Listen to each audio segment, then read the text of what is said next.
Hi ಗೆಳೆಯರೇ, ನನ್ನ ಹೆಸರು ಕಿರಣ. ನಾನು BA ಪದವಿ ಮುಗಿಸಿ ಈಗ ಬೆಂಗಳೂರಿನಲ್ಲಿ ಕೆಲಸ ಮಾಡುತ್ತಿದ್ದೇನೆ. ಇದೊಂದು ಕತೆ ನನ್ನ ಜೀವನದಲ್ಲಿ ಅಕಸ್ಮಾತ್ ಬಂದ ಭಾವನೆಯ ಸ್ಪರ್ಶದ ಕತೆ. ನನ್ನ ಪಕ್ಕದ ಮನೆಯ ಅಕ್ಕ ನಯನ ಅಕ್ಕನ ಕುರಿತಾದದ್ದು. ನಯನ ಅಕ್ಕ ನಮ್ಮ ಮನೆಗೆ ಪಕ್ಕದ ಮನೆಯಲ್ಲೇ ವಾಸವಾಗಿದ್ದಳು. ಅವಳ ಗಂಡ ಬೆಂಗಳೂರಿನಲ್ಲಿ ಕೆಲಸ ಮಾಡುತ್ತಿದ್ದ. ಅವಳು ಮಾತ್ರ ಹಳ್ಳಿಯಲ್ಲಿ ತಾಯಿಯ ಜೊತೆ ಇರುತ್ತಿದ್ದಳು. ಅವಳ ವಯಸ್ಸು ಅಂದಾಜು 32, ಆದರೆ ನೋಡಲು ಇನ್ನೂ 20ರ ಹುಡುಗಿಯಂತೆ ಕಾಣಿಸುತ್ತಿದ್ದಳು. ಮೊದಲ ಬಾರಿ ಅವಳನ್ನು ನೋಡಿದಾಗ ನನ್ನ ಕಣ್ಣು ಅವಳ ಮೇಲೆ ಅಷ್ಟೇ ಸಿಲುಕಿತು. ಬಿಳಿ ಚುಡಿಯೋ, ಸಿಡಿಲ ಕೂದಲೋ, ಮುಖದಲ್ಲಿ ನಗು. ಆ ನಗುವಿನೊಳಗೆ ಒಂದು ಅಜ್ಞಾತ ತಾಪವಿತ್ತು. ಅದನ್ನು ನಾನು ಅಂದು ಅರ್ಥ ಮಾಡಿಕೊಳ್ಳಲಿಲ್ಲ. ಆದರೆ ದಿನಗಳು ಕಳೆಯುತ್ತಿದ್ದಂತೆ ಅಕ್ಕನ ಕಣ್ಣುಗಳಲ್ಲಿ ಒಂದು ವಿಚಿತ್ರ ಖಾಲಿತನ, ಒಂದು ನೋವು ಕಾಣಿಸುತ್ತಿತ್ತು. ಅವಳು ಹಗಲುಗಾಲದಲ್ಲಿ ತೋಟದ ಮುಂದೆ ಕುಳಿತು ಹೂಗಳನ್ನು ನೋಡುತ್ತಿದ್ದಳು. ನಾನು ಕಾಲೇಜಿನಿಂದ ಬಂದಾಗಲೆಲ್ಲ ಅವಳ ಕಣ್ಣು ನನ್ನ ಮೇಲೆ ನಿಂತೇ ಇರುತ್ತಿತ್ತು. ಆ ನೋಟದಲ್ಲಿ ಪ್ರೀತಿಯೂ ಇರಲಿಲ್ಲ, ದ್ವೇಷವೂ ಇರಲಿಲ್ಲ. ಆದರೆ ಒಂದು ಅರ್ಥವಾಗದ ಸೆಳೆತ ಇತ್ತು. ಹಾಗೆ ಕಾಲ ಕಳೆದಂತೆ ನಾನು ಅಕ್ಕನ ಜೊತೆ ಮಾತನಾಡುವುದಕ್ಕೆ ಒಂದು ಕಾರಣ ಹುಡುಕುತ್ತಿದ್ದೆ. ಒಂದು ಸಂಜೆ ಮಳೆ ಸುರಿಯುತ್ತಿತ್ತು. ನನ್ನ ಮನೆಯ ಮುಂದೆ ಬಟ್ಟೆಗಳನ್ನು ಒಳಗೆ ತೆಗೆದುಕೊಳ್ಳುತ್ತಿದ್ದಾಗ ಅಕ್ಕ ಬಂದು ನಿಂತಳು. ಕಿರಣ, ನಿನ್ನ ಮನೆಯಲ್ಲಿ ಮಗ್ಗುಲು ಇದೆನಾ? ನನ್ನ ಮನೆಯ ಮೇಲ್ಚಾವಣಿ ಸೋರಿಕೆಯಾಗುತ್ತಿದೆ ಎಂದಳು. ನಾನು ಹೌದು ಅಕ್ಕ ಎಂದು ಹೇಳಿ ಮಗ್ಗುಲು ಹಿಡಿದು ಅವಳ ಮನೆಗೆ ಹೋದೆ. ಅಲ್ಲಿ ಒಳಗೆ ಹೋದ ಕ್ಷಣ ಒಂದು ಸುಗಂಧ, ಮಳೆ ನೀರಿನ ಸೌಂದರ್ಯ ಮತ್ತು ಅವಳ ತೇವ ಕೂದಲಿನ ವಾಸನೆ ನನ್ನ ಮನಸ್ಸನ್ನು ಸಂಪೂರ್ಣ ತಲ್ಲಣಗೊಳಿಸಿತು. ಅವಳು ಕಿಟಕಿಯ ಹತ್ತಿರ ನಿಂತು ಕೂದಲು ಒಣಗಿಸುತ್ತಿದ್ದಳು.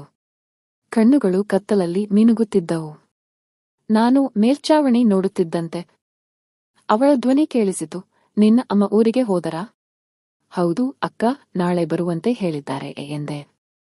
ಅವಳು ತಿರುಗಿ ನಗಿದಳು. ಹಾಗಾದರೆ ಇವತ್ತು ನೀನು ಒಬ್ಬನೇನಾ ಎಂದಳು. ಆ ಮಾತು ಕೇಳಿದಾಗ ನನ್ನ ಹೃದಯ ಬಡಿದಂತೆ ಹೊಡೆತ ತಗೊಂಡಿತು. ನಾನು ನಗು ಮರೆಸಿ ಹೌದು ಅಕ್ಕ ಎಂದೆ. ಅವಳು ಹತ್ತಿರ ಬಂದು ನನ್ನ ಕೈಯಿಂದ ಮಗ್ಗುಲು ತೆಗೆದುಕೊಂಡಳು. ಅದಾಗಲೇ ಅವಳ ಬೆರಳು ನನ್ನ ಬೆರಳಿಗೆ ತಾಕಿದ ಕ್ಷಣವು ಎದೆಗೆ ಬಡಿದ ಬಡಿತವು ಹೃದಯದೊಳಗೆ ಕೇಳಿಸಿತು. ಅವಳ ಕಣ್ಣುಗಳು ನನ್ನ ಕಣ್ಣನ್ನು ಬಿಟ್ಟು ಹೋಗಲಿಲ್ಲ. ಆ ಕ್ಷಣದಲ್ಲಿ ಎಲ್ಲವೂ ನಿಂತಂತಾಗಿತ್ತು. ಮಳೆಯ ಶಬ್ದ, ಹನಿ ಬೀಳುವ ಸದ್ದು, ಅವಳ ಉಸಿರಾಟ ಎಲ್ಲವೂ ಒಂದೇ ಧ್ವನಿಯಂತೆ ನನ್ನ ಕಿವಿಗೆ ತುಂಬಿತು. ಅವಳು ನಿಧಾನವಾಗಿ ಹೇಳಿದಳು, ನೀನು ದೊಡ್ಡವನಾಗಿದ್ದೀಯಾ ಕಿರಣ. ನಿನ್ನ ಕಣ್ಣಲ್ಲಿ ಈಗ ಹುಡುಗನಿಲ್ಲ, ಒಂದು ಪುರುಷನ ನೋಟ ಇದೆ. ನಾನು ಬೆಚ್ಚಿಬಿದ್ದೆ. ಆ ಮಾತಿನ ಅರ್ಥ ನನಗೆ ಅಂದು ಸ್ಪಷ್ಟವಾಗಲಿಲ್ಲ, ಆದರೆ ಮನಸ್ಸು ತಲ್ಲಣಗೊಂಡಿತು. ನಾನು ಮನೆಗೆ ಹೋದ ನಂತರವೂ ಅವಳ ನೋಟ ಕಣ್ಮುಂದೆ ತಿರುಗಾಡುತ್ತಿತ್ತು. ಅವಳ ಧ್ವನಿ, ಅವಳ ಸುಗಂಧ, ಅವಳ ನೋಟ ಎಲ್ಲವೂ ನನ್ನೊಳಗೆ ತೇಲುತ್ತಿದ್ದವು. ಅಂದು ರಾತ್ರಿ ನಿದ್ರೆ ಬಾರದಂತೆ ಆಗಿತ್ತು. ಮುಂದಿನ ದಿನ ಬೆಳಿಗ್ಗೆ ನಾನು ಹೊರಗೆ ಬರುವಾಗ ಅವಳು ತೋಟದ ಬಳಿ ನಿಂತು ಹೂ ಕೀಳುತ್ತಿದ್ದಳು. ನನ್ನನ್ನು ನೋಡಿ ನಗಿದಳು. ನಿನ್ನೆ ಧನ್ಯವಾದ ಕಿರಣ ಎಂದಳು. ಅವಳ ನಗು ನೋಡಿ ನನ್ನ ಹೃದಯ ಮತ್ತೊಮ್ಮೆ ಕದಿಯಿತು. ದಿನದಿಂದ ದಿನಕ್ಕೆ ನಮ್ಮ ಮಾತು ಹೆಚ್ಚಾಗತೊಡಗಿತು. ಅವಳು ಚಹಾ ಕೊಡುತ್ತಿದ್ದಳು. ನಾನು ಕೆಲವೊಮ್ಮೆ ಅವಳ ಮನೆಯ ಪಂಪ್ ಸರಿಪಡಿಸುತ್ತಿದ್ದೆ. ಅವಳ ನಗುವಿನಲ್ಲಿ ಒಂದು ತಪಸ್ಸು, ಒಂದು ಹಿತಾಸಕ್ತಿ ಬೆರೆತಿತ್ತು. ಆದರೆ ಆ ನೋಟದಲ್ಲಿ ಒಂದು ನಿಷೇಧಿತ ಆಕರ್ಷಣೆ ಸ್ಪಷ್ಟವಾಗತೊಡಗಿತು. ಒಂದು ಸಂಜೆ ಅವಳು ಕಿಟಕಿಯ ಹತ್ತಿರ ಕುಳಿತು ಪುಸ್ತಕ ಓದುತ್ತಿದ್ದಳು. ನಾನು ರಸ್ತೆಯಿಂದ ನಡೆದುಕೊಂಡು ಹೋಗುತ್ತಿದ್ದಾಗ ಅವಳು ಕಿಟಕಿಯ ಪರದೆಯನ್ನು ತೆರೆದು ನನ್ನ ಕಡೆ ನೋಡಿದಳು. ಆ ಕಣ್ಣಿನಲ್ಲಿ ಅಸ್ಪಷ್ಟ ಸಂದೇಶವಿತ್ತು. ಒಮ್ಮೆ ಬಂದೇ ಹೋಗು ಎಂಬಂತೆ. ನನ್ನ ಕಾಲುಗಳು ತಾನೇ ಅವಳ ಮನೆ ಬಾಗಿಲಿಗೆ ತಲುಪಿದವು. ಅವಳು ಬಾಗಿಲು ತೆರೆದು, ಒಳಗೆ ಬಾ ಕಿರಣ, ಮಳೆ ಬರುತ್ತಿದೆ ಎಂದಳು. ಅವಳ ಧ್ವನಿಯಲ್ಲಿ ಮೃದುತ್ವ, ಆದರೆ ಅದರೊಳಗೆ ಕಹಿ ಕೂಡ ಇತ್ತು. ಅವಳು ಚಹಾ ತಯಾರಿಸುತ್ತಿದ್ದಾಗ ಅವಳ ನಡುಬಿಳಿ ಸೀರೆಯಲ್ಲಿ ಸಣ್ಣ ಸಣ್ಣ ಮಳೆ ಹನಿಗಳು ಬೀಳುತ್ತಿದ್ದವು. ಆ ದೃಶ್ಯ ನನಗೆ ಉಸಿರಾಡಲಾರದಷ್ಟು ಅಶಾಂತಿಯನ್ನು ಕೊಟ್ಟಿತು. ಅವಳು ಚಹಾ ಕೊಡುತ್ತಾ ಕೇಳಿದಳು, ಕಿರಣ, ನಿನ್ನ ಕೆಲಸ ಹೇಗಿದೆ? ನಾನು ಹೇಳಿದೆ, ಚೆನ್ನಾಗಿದೆ ಅಕ್ಕ, ಆದರೆ ಮನಸ್ಸು ಇಲ್ಲ. ಅವಳು ನಗುತ್ತಾ, ಮನಸ್ಸು ಎಲ್ಲಿದೆ ಎಂದು ಕೇಳಿದಳು. ನಾನು ತಕ್ಷಣ ತಲೆ ತಗ್ಗಿಸಿದೆ. ಅವಳು ನಿಶ್ಶಬ್ದವಾಗಿ ನನ್ನ ಎದುರು ಕುಳಿತುಕೊಂಡಳು. ಆ ಕಣ್ಣುಗಳಲ್ಲಿ ಮತ್ತೆ ಆ ವಿಚಿತ್ರ ನೋಟ. ನನ್ನ ಕಣ್ಣಿನಲ್ಲಿ ಅಸಹಜವಾದ ಬೆರಗು, ಅವಳ ಕಣ್ಣಿನಲ್ಲಿ ಕಾಡುವ ಆಕರ್ಷಣೆ. ಅವಳು ನಿಧಾನವಾಗಿ ಕೈ ಮುಂದಿಟ್ಟು ಹೇಳಿದಳು, ನಿನ್ನ ಕೈ ನೋಡಿ ತುಂಬಾ ಬಿಸಿಯಿದೆ. ಅವಳ ಬೆರಳು ನನ್ನ ಕೈ ಮೇಲೆ ಇಳಿದಾಗ ಎದೆ ಬಡಿತ ವೇಗವಾಗಿ ನಡೆಯತೊಡಗಿತು. ಆ ಕ್ಷಣದಲ್ಲಿ ಶಬ್ದಗಳ ಅಗತ್ಯವೇ ಇರಲಿಲ್ಲ. ಅವಳು ನಿಂತು ಕಿಟಕಿಯ ಬಳಿ ಹೋದಳು. ಮಳೆಯ ಹನಿ ಅವಳ ಕುತ್ತಿಗೆ ಮೇಲೆ ಬೀಳುತ್ತಿತ್ತು. ಅವಳು ತಿರುಗಿ ನನ್ನತ್ತ ನೋಡಿ, ಜೀವನ ಕೆಲವೊಮ್ಮೆ ತುಂಬಾ ಖಾಲಿ ಆಗುತ್ತದೆ ಕಿರಣ. ಯಾವಾಗಲೂ ನಗುವುದಕ್ಕಿಂತ ಒಳಗೆ ಎಷ್ಟು ನೋವಿದೆ ಎಂದು ಯಾರಿಗೂ ಗೊತ್ತಾಗುವುದಿಲ್ಲ ಎಂದಳು. ನಾನು ಆ ಮಾತು ಕೇಳಿ ಏನೂ ಹೇಳಲಿಲ್ಲ. ಆದರೆ ನನ್ನ ಕಣ್ಣುಗಳಲ್ಲಿತ್ತು, ಅಕ್ಕ, ನಿನ್ನ ನೋವು ನನಗೆ ಗೋಚರಿಸುತ್ತಿದೆ ಎಂಬ ಸಂದೇಶ. ಅವಳು ನಿಧಾನವಾಗಿ ನಕ್ಕಳು. ಆ ನಗುವಿನಲ್ಲಿ ಕಣ್ಣೀರಿನ ಹೊಳಪು ಕಾಣಿಸಿತು. ಅಂದು ಮಳೆಯ ಶಬ್ದ ಮತ್ತು ಆ ಕ್ಷಣಗಳ ಮಧ್ಯೆ ನಾನು ಮೊದಲು ಅನುಭವಿಸದ ಒಂದು ಭಾವನೆ ಅನುಭವಿಸಿದ್ದೆ. ಅದು ಪ್ರೀತಿಯೂ ಅಲ್ಲ, ವಾಸನೆಯೂ ಅಲ್ಲ, ಆದರೆ ಆಕರ್ಷಣೆ ಮತ್ತು ಕರುಣೆ ಬೆರೆತ ಭಾವನೆ. ಆ ರಾತ್ರಿ ಮನೆಯಲ್ಲಿ ಬಿದ್ದುಕೊಂಡರೂ ನಿದ್ರೆ ಬರಲಿಲ್ಲ. ಅವಳ ನೋಟ, ಅವಳ ಮಾತು, ಅವಳ ಕೈಯ ಸ್ಪರ್ಶ ಎಲ್ಲವೂ ಮನಸ್ಸನ್ನು ಕಾಡುತ್ತಿದ್ದವು. ಎಂದು ಕಾಣದ ಹಿತಾಸಕ್ತಿ ನನ್ನೊಳಗೆ ಹುಟ್ಟಿಕೊಂಡಿತ್ತು. ಅದು ಪ್ರೀತಿಯೇ? ಅಥವಾ ಅಕ್ಕನ ನೋವಿನ ತೀವ್ರತೆ ನನ್ನೊಳಗೆ ಬೆರೆತು ಹುಟ್ಟಿದ ಹೊಸ ಭಾವನೆ? ನಾನು ಅರಿಯಲಿಲ್ಲ. ಆದರೆ ಅಂದು ರಾತ್ರಿ ನನ್ನ ಜೀವನ ಬದಲಾಯಿತು. ಅವಳ ನೋಟ ನನ್ನ ಮನಸ್ಸಿನಲ್ಲಿ ಒಂದು ಅಳಿಯದ ಗುರುತು ಬಿಟ್ಟಿತ್ತು. ನೇನಾ ಅಕ್ಕ, ಪಕ್ಕದ ಮನೆಯ ಅಕ್ಕವೇ. ಆಕೆ ಕೇವಲ ಅಕ್ಕ ಅಲ್ಲ, ನನ್ನ ಭಾವನೆಗಳನ್ನು ಓದುವ ಕಣ್ಣಿನ ಮಾಯಂತಾಗಿದ್ದಳು. ಅಂದಿನ ಮಳೆಯ ನಂತರ ನಮ್ಮ ನಡುವಿನ ದೂರವೂ ಬದಲಾಗಿತ್ತು. ಆ ದಿನದ ನಂತರ ಅಕ್ಕ ನನ್ನ ಕಡೆ ನೋಡಿದಾಗ ಅವಳ ಕಣ್ಣಲ್ಲಿ ಕಾಣುತ್ತಿದ್ದ ನೋಟ ಮೊದಲು ಇದ್ದ ಹಾಗೆ ಇರಲಿಲ್ಲ. ಅಲ್ಲಿ ಒಂದು ನಿಶ್ಶಬ್ದ ಅಳಲು, ಒಂದು ಉರಿಯುವ ಬಯಕೆ ಮತ್ತು ಹೇಳದ ಮಾತುಗಳು ತುಂಬಿಕೊಂಡಿದ್ದವು. ನಾನು ದಿನವೂ ಅಕ್ಕನ ಮನೆ ಮುಂದೆ ಹಾದು ಹೋಗುತ್ತಿದ್ದೆ. ಆಕೆ ಬಾಗಿಲ ಬಳಿ ನಿಂತು ಹೂಗಳಿಗೆ ನೀರು ಹಾಕುತ್ತಿದ್ದಳು, ಆದರೆ ಪ್ರತಿ ಹೂವಿಗೂ ತಾಕುತ್ತಿದ್ದ ಕೈಯಲ್ಲಿ ನೋವಿನ ಮೌನ ಇತ್ತು. ಅವಳ ನೋಟ ನನ್ನ ಕಣ್ಣಿಗೆ ಬೀಳುತ್ತಿದ್ದಂತೆಯೇ ನನ್ನೊಳಗೆ ಏನೋ ಒಡೆದಂತೆ ಆಗುತ್ತಿತ್ತು. ಒಂದು ಸಂಜೆ ನಾನು ಕೆಲಸದಿಂದ ಬಂದು ಬಾಗಿಲು ತೆರೆದು ನೋಡಿದಾಗ ಅಕ್ಕ ನನ್ನ ಮನೆಯ ಮುಂದೆ ನಿಂತಿದ್ದಳು. ಕೈಯಲ್ಲಿ ಒಂದು ಚಿಕ್ಕ ಬಟ್ಟೆಯ ಬ್ಯಾಗ್. ಕಿರಣ, ತಾಯಿಯವರು ಆಸ್ಪತ್ರೆಯಲ್ಲಿ ಇದ್ದಾರೆ, ನಾಳೆ ಹೋಗಬೇಕಿದೆ. ಇವತ್ತು ರಾತ್ರಿ ಇಲ್ಲಿ ಇರಬಹುದಾ ಎಂದು ಕೇಳಿದಳು. ಅವಳ ಧ್ವನಿ ಮೃದುವಾಗಿತ್ತು. ಆದರೆ ಅದರೊಳಗೆ ಒಂದು ಅಜ್ಞಾತ ಅಸಹಾಯತೆ ಕೇಳಿಸುತ್ತಿತ್ತು. ನಾನು ತಲೆಬಾಗಿದೆ.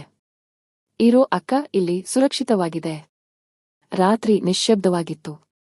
ಹೊರಗೆ ಮಳೆ ಸುರಿಯುತ್ತಿತ್ತು, ಒಳಗೆ ದೀಪದ ಮೃದುವಾದ ಬೆಳಕು. ಅಕ್ಕ ಹಳೆಯ ಬಟ್ಟೆ ಬದಲಿಸಿ ಮಲಗಲು ಸಿದ್ಧವಾಗುತ್ತಿದ್ದಳು. ಅವಳ ಕೂದಲು ಮಳೆಯ ಹನಿಯಿಂದ ತೇವಗೊಂಡಿತ್ತು. ಅದರಲ್ಲಿ ಬೀಳುತ್ತಿದ್ದ ಹನಿಗಳ ಸೌಂದರ್ಯ ಕಣ್ಣೆದುರಿಗೆ ಜೀವಂತ ಚಿತ್ರವಾಗಿತ್ತು. ನಾನು ಸೋಫಾದ ಮೇಲೆ ಕುಳಿತು ಪುಸ್ತಕ ಓದುತ್ತಿದ್ದಂತೆ ನಾಟಕ ಮಾಡುತ್ತಿದ್ದೆ. ಆದರೆ ಕಣ್ಣುಗಳು ಪುಸ್ತಕದಲ್ಲಿರಲಿಲ್ಲ. ಅವು ಅವಳತ್ತ ಸೆಳೆಯಲ್ಪಟ್ಟಿದ್ದವು. ಅವಳು ನಿಧಾನವಾಗಿ ಕಿಟಕಿಯ ಬಳಿ ಹೋದಳು. ಮಳೆಯ ಹನಿ ಅವಳ ತೋಳಿನ ಮೇಲೆ ಬೀಳುತ್ತಿದ್ದವು. ಅವಳು ನನ್ನತ್ತ ತಿರುಗಿ ಹೇಳಿದಳು, ಕಿರಣ, ಜೀವನ ಕೆಲವೊಮ್ಮೆ ತುಂಬಾ ವಿಚಿತ್ರವಾಗಿರುತ್ತದೆ. ಜನರು ನಿನ್ನ ನಗುವನ್ನು ನೋಡುತ್ತಾರೆ, ಆದರೆ ಆ ನಗುವಿನ ಹಿಂದೆ ಎಷ್ಟು ಖಾಲಿ ಇದೆ ಎಂದು ಯಾರಿಗೂ ಗೊತ್ತಾಗುವುದಿಲ್ಲ. ನಾನು ಮೌನವಾಗಿದ್ದೆ. ಅವಳ ಧ್ವನಿಯ ತೀವ್ರತೆ ನನ್ನ ಹೃದಯದೊಳಗೆ ಬಡಿದುಕೊಂಡಿತ್ತು. ಅವಳು ಮುಂದೆ ಬಂದು ನನ್ನ ಎದುರು ಕುಳಿತುಕೊಂಡಳು. ನೀನು ನನ್ನ ಬಗ್ಗೆ ಏನು ಯೋಚಿಸುತ್ತೀಯಾ ಕಿರಣ ಎಂದು ಕೇಳಿದಳು. ನನ್ನ ನಾಲಿಗೆ ಬಾಯಿಂದ ಹೊರಬರಲಿಲ್ಲ. ಅವಳ ಕಣ್ಣುಗಳು ಕಣ್ಣಿನಲ್ಲಿ ನೋಡುತ್ತಿದ್ದವು. ಆ ಕಣ್ಣಿನಲ್ಲಿ ಆಳವಾದ ಒಂಟಿತನ, ಹೃದಯದ ಹಾವಳಿ ಸ್ಪಷ್ಟವಾಗಿತ್ತು. ನಾನು ನಿಧಾನವಾಗಿ ಹೇಳಿದೆ, ನೀನು ನನಗೆ ಶಾಂತಿಯನ್ನು ಕೊಡುವವಳು ಅಕ್ಕ, ಆದರೆ ನಿನ್ನ ಕಣ್ಣಲ್ಲಿ ನೋವಿನ ಅಲೆಗಳು ಕಾಣುತ್ತವೆ. ಅವಳು ನಗಿದಳು. ಆ ನಗುವಿನಲ್ಲಿ ಕಣ್ಣೀರೂ ಕೂಡ ಇತ್ತು. ಶಾಂತಿ ಅಂತ ಎಂದಳು. ಕಿರಣ, ನಾನು ನನ್ನ ಜೀವನದಲ್ಲಿ ಪ್ರೀತಿಯ ಅರ್ಥವೇ ಮರೆಯದೆ. ನನ್ನ ಗಂಡನ ಕೋಪ, ಕುಡಿತ, ದೂರದ ಬದುಕು ಎಲ್ಲವೂ ನನ್ನೊಳಗಿನ ಸೌಂದರ್ಯವನ್ನು ಕೊಂದವು. ಆದರೆ ನೀನು ಬಂದ ದಿನದಿಂದ ನಾನು ಬದುಕು ಎಂದರೆ ಏನು ಅನ್ನೋದನ್ನ ಮತ್ತೆ ಅನುಭವಿಸುತ್ತಿದ್ದೇನೆ. ನಾನು ನಿಶ್ಶಬ್ದ. ಆ ಮಾತುಗಳಲ್ಲಿ ತೀವ್ರವಾದ ಪ್ರೀತಿ, ಆದರೆ ಪಾಪದ ನೋಟವೂ ಇತ್ತು. ಅವಳು ಮುಂದೆ ಬಂದು ನನ್ನ ಕೈ ಹಿಡಿದಳು. ಅವಳ ಕೈ ನಡುಗುತ್ತಿತ್ತು. ನಾನು ನಿನ್ನ ಮೇಲೆ ಭರವಸೆ ಇಟ್ಟಿದ್ದೇನೆ ಕಿರಣ, ನೀನು ನನ್ನ ಜೀವನಕ್ಕೆ ಬಣ್ಣ ತಂದಿದ್ದೀಯಾ ಎಂದಳು. ಆ ಕ್ಷಣದಲ್ಲಿ ಮಳೆ ಬಿದ್ದ ಶಬ್ದ ನಿಂತಂತೆ ಆಯಿತು. ನಾವು ಇಬ್ಬರೂ ಕಣ್ಣಲ್ಲಿ ಕಣ್ಣಿಟ್ಟು ನಿಂತಿದ್ದೆವು. ಅಲ್ಲಿ ಮಾತುಗಳ ಅಗತ್ಯವೇ ಇರಲಿಲ್ಲ. ಅವಳು ತಿರುಗಿ ಕಿಟಕಿಯ ಬಳಿ ಹೋಗಿ, ಈ ಬಿಸಿಲಿನ ನಂತರ ಬರುವ ಮಳೆಯಂತೆ ನೀನು ಬಂದೆ ಕಿರಣ, ನನ್ನ ಮನಸ್ಸಿನ ಧೂಳನ್ನು ತೊಳೆದು ಹೋಗುತ್ತಿದ್ದೀಯಾ ಎಂದಳು. ನಾನು ನಿಧಾನವಾಗಿ ಹತ್ತಿರ ಹೋಗಿದೆ. ಅವಳ ಕಣ್ಣೀರು ಮಳೆಯ ಹನಿಯೊಡನೆ ಬೆರೆತಿತ್ತು. ನಾನು ಅವಳ ಭುಜದ ಮೇಲೆ ಕೈ ಇಟ್ಟೆ. ಅವಳು ತಿರುಗಿ ನೋಡಿದಳು. ಅಲ್ಲಿ ಯಾವುದೂ ತಪ್ಪಾಗಿರಲಿಲ್ಲ, ಆದರೆ ಎಲ್ಲವೂ ಸರಿಯೂ ಆಗಿರಲಿಲ್ಲ. ಅವಳು ನಿಧಾನವಾಗಿ ಹೇಳಿದಳು, ನೀನು ಯಾವ ತಪ್ಪನ್ನೂ ಮಾಡುತ್ತಿಲ್ಲ ಕಿರಣ, ಕೇವಲ ನನ್ನ ನೋವನ್ನು ಹಂಚಿಕೊಳ್ಳುತ್ತಿದ್ದೀಯಾ. ಅವಳ ಧ್ವನಿಯಲ್ಲಿ ಕೃತಜ್ಞತೆಯೂ ಇತ್ತು, ಪ್ರೀತಿಯೂ ಇತ್ತು, ನಿಷೇಧವೂ ಇತ್ತು. ಆ ಕ್ಷಣದಲ್ಲಿ ನಾವು ಇಬ್ಬರು ಸಮಯವನ್ನು ಮರೆತಿದ್ದೆವು. ಬಾಗಿಲಿನ ಹೊರಗೆ ಮಳೆ ಸುರಿಯುತ್ತಿತ್ತು. ಒಳಗೆ ನಮ್ಮ ಹೃದಯಗಳು ಮೌನವಾಗಿ ಮಾತಾಡುತ್ತಿದ್ದವು. ಅವಳು ನಂತರ ನಗುತ್ತಾ ಹೇಳಿದಳು, ಜೀವನದಲ್ಲಿ ಕೆಲವರು ಬರುವರು ಕಿರಣ, ಅವರು ನಮಗೆ ಏನೂ ಕೊಡದೆ ಹೋಗುತ್ತಾರೆ. ಆದರೆ ಅವರ ನೋಟ, ಅವರ ಮಾತು ಜೀವಮಾನಕ್ಕೂ ಮರೆಯಲಾಗುವುದಿಲ್ಲ. ನೀನು ಅಂಥವನು. ಅವಳು ಆ ರಾತ್ರಿ ಮೌನವಾಗಿ ಮಲಗಿದ್ದಳು. ನಾನು ಕಿಟಕಿಯಿಂದ ಹೊರಗೆ ಮಳೆಯ ಹನಿಯನ್ನು ನೋಡುತ್ತಿದ್ದೆ. ನನ್ನೊಳಗೆ ನಡೆದಿತು ಒಂದು ಕಥೆಯ ಅಂತ್ಯ, ಒಂದು ನೋವಿನ ಪ್ರಾರಂಭ. ಬೆಳಿಗ್ಗೆ ಎದ್ದಾಗ ಅವಳ ಬ್ಯಾಗ್ ಖಾಲಿಯಾಗಿತ್ತು. ಅವಳು ಹೋಗಿದ್ದಳು. ಕೇವಲ ಮೇಜಿನ ಮೇಲೆ ಒಂದು ಚಿಕ್ಕ ಕಾಗದ ಬರೆದಿತ್ತು. ಧನ್ಯವಾದ ಕಿರಣ. ನನ್ನ ಮನಸ್ಸಿಗೆ ನೆಮ್ಮದಿ ಕೊಟ್ಟ ಮೊದಲ ವ್ಯಕ್ತಿ ನೀನು. ಪ್ರೀತಿಸಬೇಡ, ನೆನಪಿನಲ್ಲಿ ಇರಿಸು. ಅದು ಓದಿದಾಗ ನನ್ನ ಕಣ್ಣುಗಳು ತೇವಗೊಂಡವು. ಅವಳ ನೋಟ, ಅವಳ ಧ್ವನಿ, ಅವಳ ಮೌನ ಎಲ್ಲವೂ ನನ್ನ ಮನಸ್ಸಿನಲ್ಲಿ ಶಾಶ್ವತವಾಗಿ ಅಚ್ಚು ಬಿದ್ದಂತಾಗಿತ್ತು. ನಯನ ಅಕ್ಕ ಮೈಸೂರು ಬಿಟ್ಟಿದ್ದಳು. ಆದರೆ ಅವಳ ನೆನಪು ನನ್ನ ಹೃದಯದಲ್ಲಿ ದಿನವೂ ಮಳೆ ಸುರಿಸುತ್ತಿತ್ತು. ಯಾವಾಗ ಮಳೆ ಬೀಳುತ್ತದೆಯೋ ಅವಳ ತೇವ ಕೂದಲಿನ ವಾಸನೆ, ಅವಳ ಕಣ್ಣಿನ ನೋಟ ಮತ್ತೆ ಕಾಡುತ್ತಿತ್ತು. ಅವಳು ನನ್ನ ಜೀವನದಲ್ಲಿ ಕೇವಲ ಪಕ್ಕದ ಮನೆಯ ಅಕ್ಕ ಅಲ್ಲ, ಅವಳು ನನ್ನ ಹೃದಯದ ಒಂದು ಮೌನ ಕಥೆಯ ಅಕ್ಷರವಾಗಿದ್ದಳು. ಇದು ಕಿರಣ ಮತ್ತು ನಯನ ಅಕ್ಕನ ಕತೆ, ಪ್ರೀತಿ ಹೇಳದ, ಆದರೆ ಭಾವನೆ ತುಂಬಿದ ಕತೆ. ಕೆಲವರು ಜೀವನದಲ್ಲಿ ಶಾಶ್ವತವಾಗಿ ನಮ್ಮಲ್ಲಿ ಉಳಿದು ಬಿಡುತ್ತಾರೆ. ಅವರ ನೋಟವೇ ನಮ್ಮ ಹೃದಯದ ಒಂದು ಶಬ್ದವಾಗುತ್ತದೆ. ನಿಮಗೆ ಈ ಕತೆ ಇಷ್ಟವಾಯಿತೆ? ಒಂದು ಲೈಕ್ ಮಾಡಿ. ನಿಮ್ಮ ಅನಿಸಿಕೆಗಳನ್ನು ಕಾಮೆಂಟ್ನಲ್ಲಿ ತಿಳಿಸಿ. ಮತ್ತಷ್ಟು ಭಾವನಾತ್ಮಕ ಮತ್ತು ಸೆಮಿ ಎಲೆಕ್ಟ್ರಿಕ್ ಕತೆಗಳಿಗೆ ಪ್ರೇಮಾ ಲಹರಿ ಚಾನಲ್ನು ಸಬ್ಸ್ಕ್ರೈಬ್ ಮಾಡಿ. ಪಕ್ಕದ ಮನೆಯ ಅಕ್ಕನ ನೋಟ, ಪ್ರೀತಿ ಹೇಳದ ಕತೆ. ಅಂತ್ಯ.